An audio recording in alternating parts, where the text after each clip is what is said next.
નમસ્કાર વિદ્યાર્થી મિત્રો, તમારું ખૂબ ખૂબ સ્વાગત છે મારી આ ચેનલ સ્ટડી વિથ નેન્સીમાં. જો હજી સુધી તમે મારી આ ચેનલને સબસ્ક્રાઈબ ના કરી હોય તો જલ્દીથી સબસ્ક્રાઈબ કરજો. આજે આપણે રાષ્ટ્રીય ફળ કેરી છે તેનો ભાગ 2 જોઈશું. આપણે ભાગ 1માં આની આગળનું જોયું હતું, આના આગળના જે ટોપિક છે તેની વિશે ચર્ચા કરી હતી. હવે આપણે ભાગ 2માં અહીંથી ચર્ચા કરશું. જો હજી સુધી તમે તે ભાગ 1 ના જોયો હોય તો તે પણ મારી ચેનલમાં જઈને જોઈ લેજો. તો જુઓ, આપણે જોઈએ કે જ્યારે તમે બજારમાં ખરીદી કરવા જાઓ છો ત્યારે કેરીની અનેક જાત જોઈને મૂંઝાશો નહીં. નીચેની જાતની કેરી માટે બજારમાં જાતે તપાસ કરશો અને તમને પસંદ પડે તેની ખરીદી તમે કરજો અને આનંદ માણજો. હવે આ કેરીની પણ જુદા જુદા આકારના કાર્ડ પર પેપર દોરો. કે આપણે શું કરવાનું છે કે આ જે કેરી ફોટા આપેલા છે, અલગ અલગ જાત છે કેરીની, અલગ અલગ જાત છે, જેમ કે હાફૂસ છે, પછી કેસર છે, તોતાપુરી છે, લંગડો છે, પછી દશેરી છે ને બદામ છે. આ બધું શું છે? કેરીના છે અલગ અલગ જાત છે કે તેના અલગ અલગ પ્રકાર છે બધા. આને આપણે કઈ હાફૂસ કહીએ, આને કઈ કહીએ કેસર કહીએ.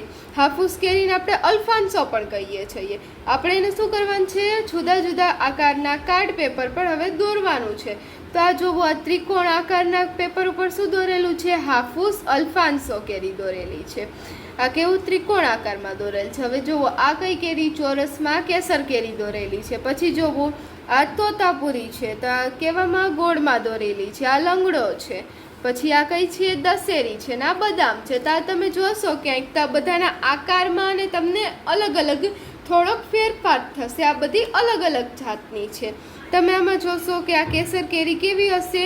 થોડીક ગોળ હશે. જ્યારે આમાં જોવો થોડીક અણીદાર છે. એટલે બધી જ કેરી અલગ અલગ હોય છે. જ્યારે આ બદામ છે એ થોડી લાલ આવે. તો આ બધા અલગ અલગ પ્રકાર છે. તો આમાંથી તમે કઈ કેરી ખાધી છે? આવી બીજી કઈ કઈ જાતની કેરીઓ હોય છે? તો આમાંથી તમે જે કેરી ખાધી હોય તે કહેવાની. હવે જુઓ, આંબાવાડી અને તેના ખેડૂતો.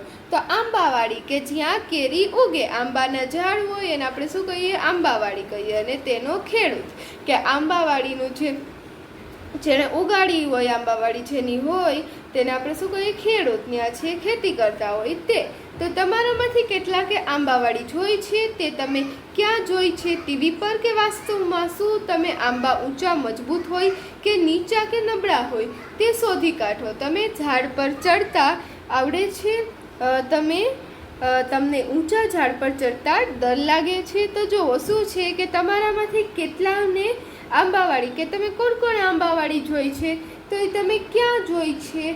તે ટીવી પર વાસ્તવમાં તમે ટીવીમાં જોઈ છે કે સાચુકલા તમે ત્યાં જઈને જોઈ છે? તો આપણને એમ પણ પૂછેલું છે કે આંબા કેવા હોય? ઊંચા અને મજબૂત હોય કે નીચા અને નબળા? શોધી કાઢો. તો કેવા હોય આંબાના વૃક્ષ? ઊંચા ને મજબૂત હોય. તો જુઓ, તમને ઝાડ પર ચડતા આવડે છે કે ડર છે? તો હવે આપણે આના પછીનું જોઈએ. તો જુઓ, હવે આપેલું છે કે આંખો બંધ કરો અને કલ્પના કરો કે તમે એક મોટા આંબા નીચે ઊભા છો. આંબો કેટલો ઊંચો હોઈ શકે? તમે વિચારી શકો કે તમારે ધારવાનું છે કે તમે આંબા નીચે ઊભા છો તો આંબો કેવડો મોટો હોઈ શકે એ તમારે કરવાનું છે. તો આંબો કેવો હોય? ખૂબ મોટો હોય છે. હવે જુઓ, પછી આપેલું છે, અહીંયા જુઓ આંબાનો ફોટો પણ આપેલો છે, ત્યાં નીચે ઊભેલું ધારવામાં પણ આવેલું છે.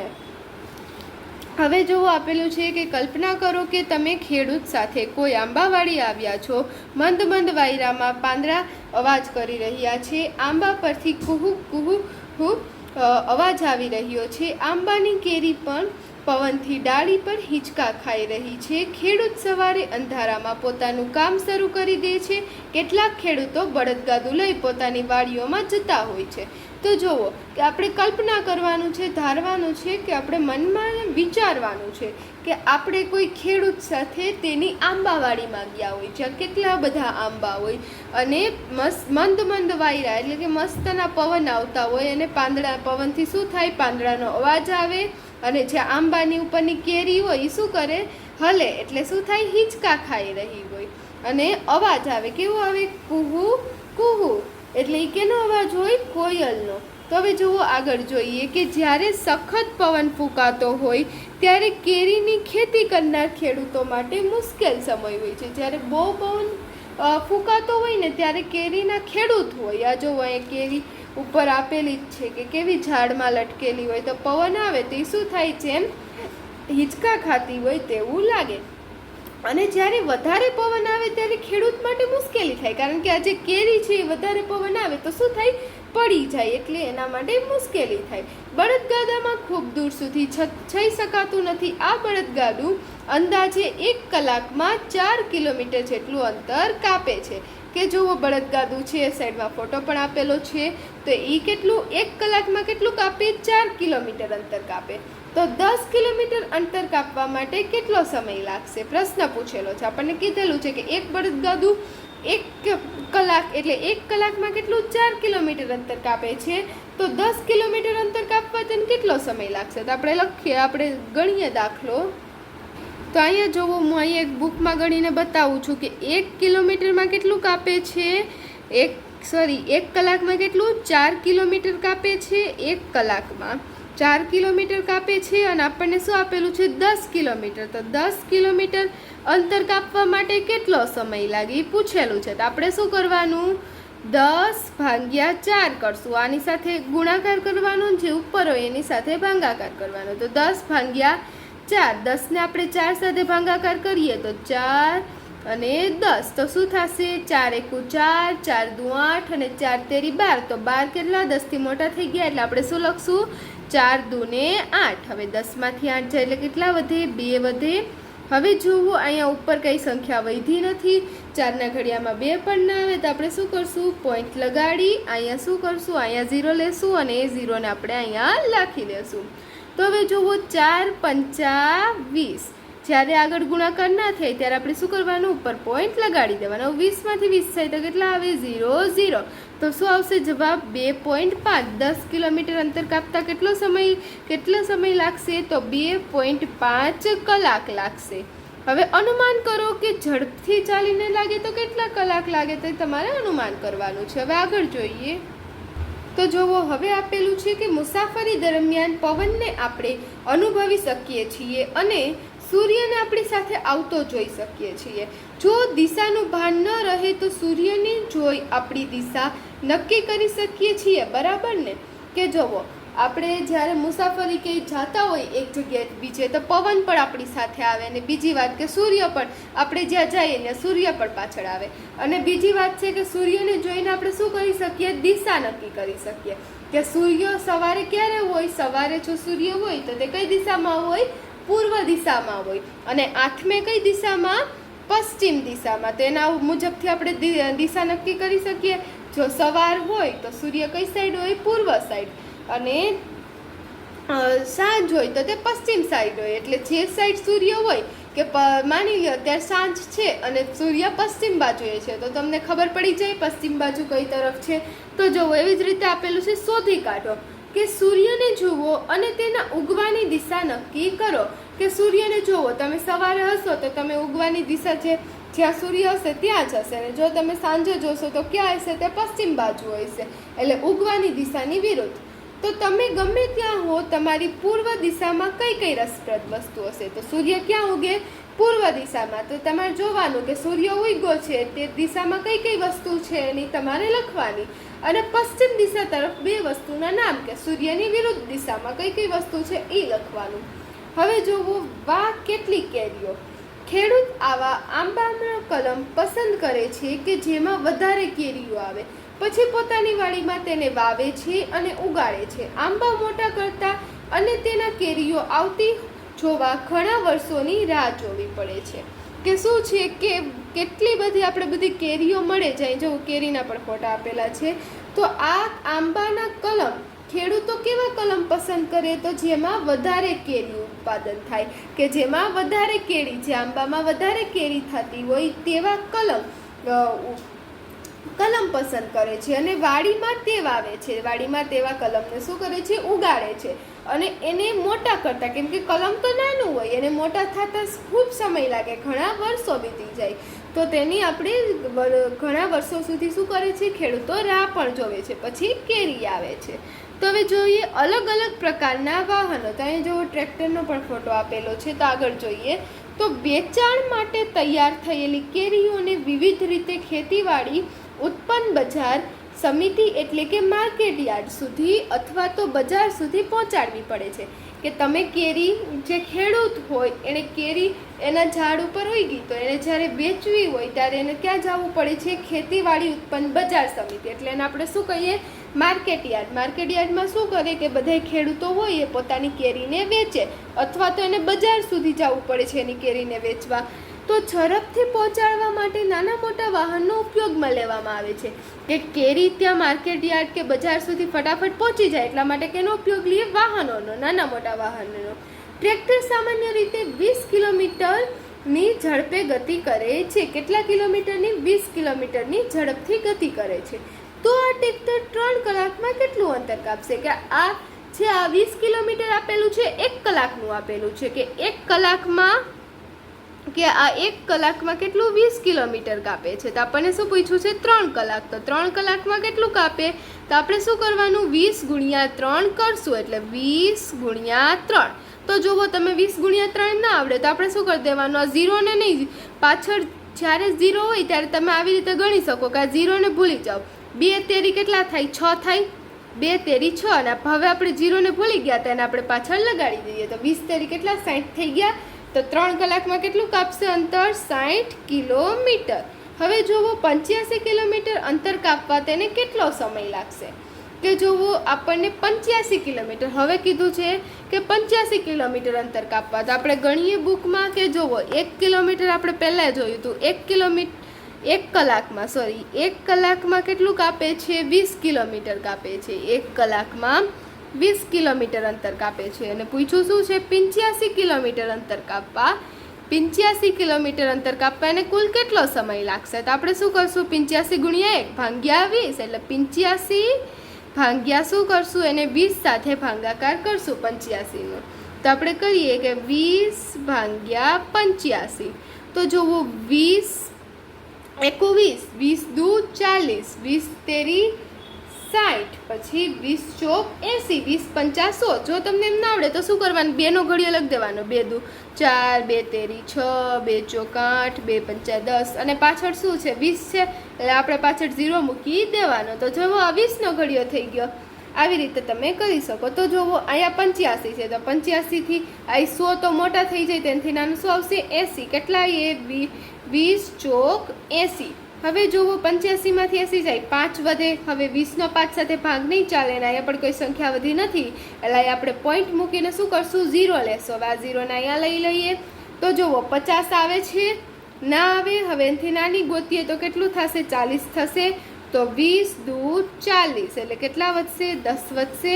હવે પાછું આપણે શૂન્ય લેશું. હવે એકવાર પોઈન્ટ લઈ લીધો એટલે પાછો આપણે બીજી વાર પોઈન્ટ લગાડવો પડે નહીં. એટલે આપણે શું કરશું? સીધું આપણે 0 લગાડી દીધું. હવે 20 પંચા કેટલા?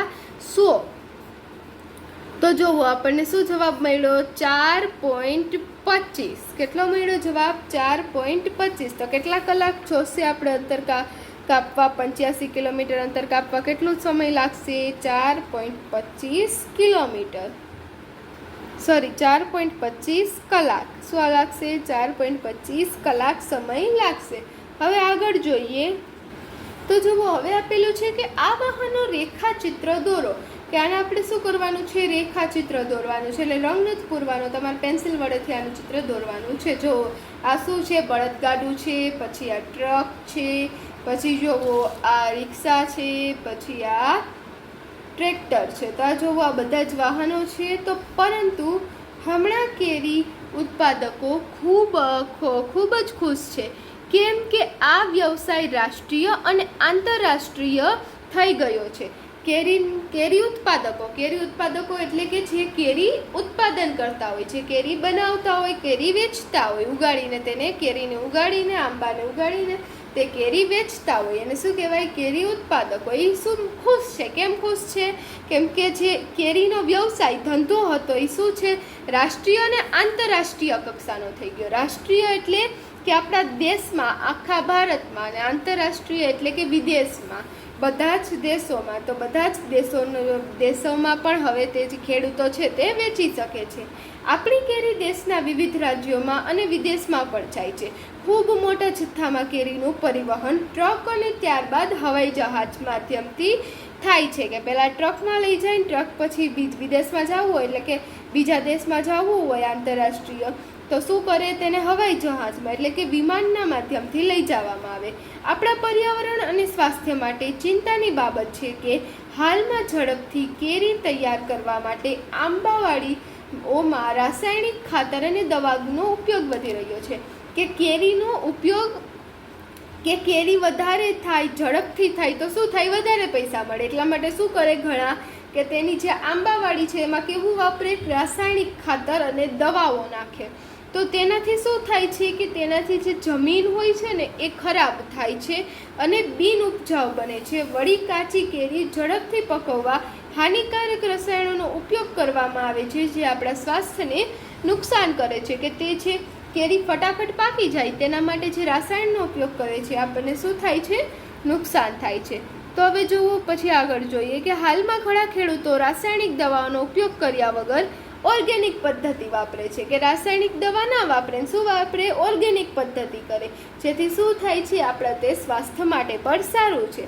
હવે જુઓ ઘણા લોકો કાચી કેરી ખરીદે છે, પોતાના ઘરે શું કરે છે કે પોતાના કાચી કેરી ખરીદે પછી પોતાના ઘરે જે સૂકું ઘાસ હોય, સળના કોથળા હોય, પછી ડુંગળી હોય, કાગળ હોય, એની વચ્ચે મૂકી અને કેરીને રાખી દે. એટલે શું થાય, એનાથી કેરીને ગરમી મળે છે. કોથળા, ઘાસ, ડુંગળી, કાગળ એ બધાથી હોય એને ગરમી મળે અને કેરી શું થાય, ફટાફટ પાકી જાય. તો તે નુકસાન ના કરે. જો આપણે પાકી કેરી લઈએ તો આપણને ખબર ના હોય કે તે રાસાયણિકથી પાકી કરેલી છે કે નહીં. તો આપણે ઘરે જ એને કાચી કેરી લઈને પછી એને પકવીએ તો તે આપણા સ્વાસ્થ્ય માટે સારું. હવે આગળ જોઈએ તો જુઓ, સેંકડો વર્ષોથી આપણા દેશમાં કેરીની અનેક જાત અસ્તિત્વમાં છે. પહેલાં મોટા મોટા દેશી આંબાની સંખ્યા વધુ હતી. સામાન્ય રીતે દરેક વાડીમાં 2-4 આંબા હોવા જોવા મળતા. હાલમાં માત્ર કલમી આંબા જ ખેતી થાય છે. દેશી આંબા મૃતપ્રાય અવસ્થામાં આવી ગયા છે. કે દેશી આંબા કેવી મૃતપ્રાય અવસ્થામાં આવેલા છે, એટલે કે તે એકદમ ઓછા જોવા મળે છે. તો જો આંબા બચશે જ નહીં તો કોયલના ટહકા ક્યાંથી સાંભળશું. કે આંબા જો નહીં બચે, આંબાનો નાશ થતો રહેશે તો જે કોયલ તેના ઉપર બેસીને મધુર ગાન કરતી હોય આપણે કેવી રીતે સાંભળી શકશું. અને દાદા જેમ આંબા પર ચડી કેરીનો આનંદ કેમ લૂંટતા, મજા કેમ એવી આપણે મજા કેવી રીતે વાળશું, વિચારો. તો આંબા અને કેરી ઉપર વધી રહેલા સંકટોનો અહેવાલ લખો. કે તમારે લખવાનું છે કે કેવી રીતે તેના સંકટ વધે છે. તો જુઓ હવે આગળ જોઈએ તો કયું વાહન કેટલી કેરી લાવે. કે બધા અલગ અલગ વાહનો કેટલી કેરી એમાં લઈ આવી શકે. તો જુઓ, લાકડાનું જે બળદગાડું છે તે કેટલું 200 કિલોગ્રામ કેરી વહન કરી શકે. કે જે બળદગાડું હોય ને એમાં કેટલી કેરી સમાય એકવારમાં, 200 કિલોગ્રામ. પરંતુ બીજા વાહનોમાં કોષ્ટકમાં દર્શાવ્યા મુજબ કેરી કે કેરીના બોક્સ લાવી શકે છે. કોષ્ટકમાં દરેક પ્રકારના વાહનની ઝડપ દર્શાવેલી છે, જેથી ખબર પડે છે કે દરેક વાહન 1 કલાકમાં કેટલું અંતર કાપે છે. તો જુઓ, અહીંયા કોષ્ટક આપેલું છે, ત્યાં વાહનનું નામ આપેલું છે, પછી તે એક ફેરામાં એટલે એક વારમાં વાહનમાં કેટલી કેરી સમાય, કેટલા કિલોગ્રામ કેરી સમાય. તો બળદગાડા ઉપર કીધું તેમ 200 કિલોગ્રામ. અને વાહનની ઝડપ, તો વાહનની 1 કલાકમાં કેટલા કિલોમીટર અંતર કાપે તો એ આપેલું છે. તો જુઓ, બળદગાડામાં કેટલી 200 કિલો કેરી સમાય. પછી છકડા રિક્ષામાં 600 કિલો સમાય, ટ્રેક્ટરમાં 800 કિલો સમાય, પછી ટ્રકમાં કેટલી 6000 કિલો કેરી સમાય. અને એનું 1 કલાકમાં કેટલા કિલોમીટર અંતર કાપે છે તે પણ આપેલું છે. તો જુઓ, હવે આપણે કોષ્ટક જોવાનું છે અને ગણતરી કરવાની છે. અહીંયા પ્રશ્ન જવાબ આપેલા છે, એની આપણે ગણતરી કરવાની છે. તો દરેક વાહન પોતપોતાના 7 ફેરામાં કુલ કેટલી કેરી લાવશે. કે બધા જ વાહન 7 ફેરામાં, કે એક ફેરામાં 200 કેરી લાવે છે તો 7 ફેરામાં કેટલી કેરી લાવશે. તો આપણે શું કરી દેવાનું, 200 ગુણ્યા 7, 600 ગુણ્યા 7, 800 ગુણ્યા 7 અને 6000 ગુણ્યા 7.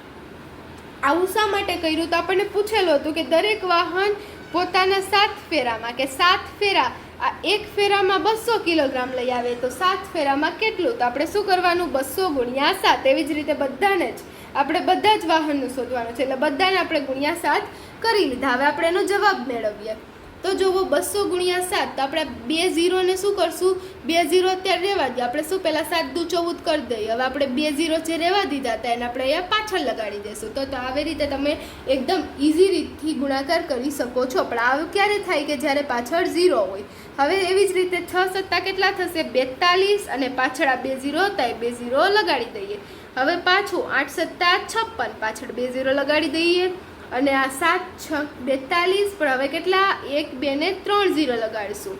તો જુઓ આપણને મળી ગયું કે બળદગાડું 7 ફેરામાં કેટલી? 1400 કિલો લઈ આવે. છકડો રિક્ષા 4200 કિલો લઈ આવે. ટ્રેક્ટર 5600 કિલો લઈ આવે. અને ટ્રક કેટલું? 42000 કિલો લઈ આવે છે. તો આનું થયું. હવે આપણે બ પ્રશ્ન જોઈએ તો શું આપેલું છે કે ટ્રેક્ટર 6 કલાકમાં કેટલું અંતર કાપશે? તો આ ટ્રેક્ટર છે, 1 કલાકમાં કેટલું કાપે છે? 20 કિલોમીટર કાપે છે. તો 6 કલાકમાં કેટલું કાપશે? તો આપણે શું કરશું? 20 ગુણ્યા 6. તો આગળ ગુણાકાર કર્યો તો એવી રીતે કે 6 દુ 12, અને પાછળ 0 લગાડી દઈએ તો કેટલું અંતર કાપશે? 120 કિલોમીટર. હવે એવી જ રીતે ક આપેલો છે કે છકડો રિક્ષા 60 કિલોમીટર અંતર કાપવા કેટલો સમય લાગશે? કે છે છકડો રિક્ષા છે એ કેટલો સમય લાગશે? ક્યારે? 60 કિલોમીટર અંતર કાપવા. તો આ 12 કેનું છે કે 1 કિલોમીટર 12 લાગે છે. 1 કલાકમાં 12 કિલોમીટર કાપે છે. તો 60 કિલોમીટર કાપતા એને કેટલી કલાક લાગશે એ પૂછ્યું છે. તો 60 ગુણ્યા 1 છેદમાં 12, એટલે 60 ભાગ્યા 12 આપણે કરવાનું છે. આપણે 12 સાથે ભાગાકાર કરવાનું છે. તો અહીં આપણે કરીએ કે 12 ભાગ્યા 60. તો જુઓ 12 એકુ 12, 12 દુ 24, 12 તેર 36, 12 ચોક 48, 12 પંચા 60. તો જુઓ કેટલો આવ્યો? 5 જવાબ આવ્યો. એટલે શું આવશે? 5 કલાક લાગશે. કેટલો સમય લાગશે? 60 કિલોમીટર અંતર કાપવા 5 કલાક લાગશે. તો જુઓ આ કોનો જવાબ આવ્યો? તો જુઓ આજે આપણે આટલું જ જોઈએ છીએ. હવે આના પછીનો આગળનો ભાગ આપણે આના પછીના ભાગમાં ભાગ 3માં જોઈશું. અને જો હજી સુધી તમે મારી આ ચેનલને સબસ્ક્રાઈબ ના કરી હોય તો જલ્દીથી સબસ્ક્રાઈબ કરજો, જેથી તમને મારા બધા જ વિડીયો તમને મળી રહે. Thanks for watching.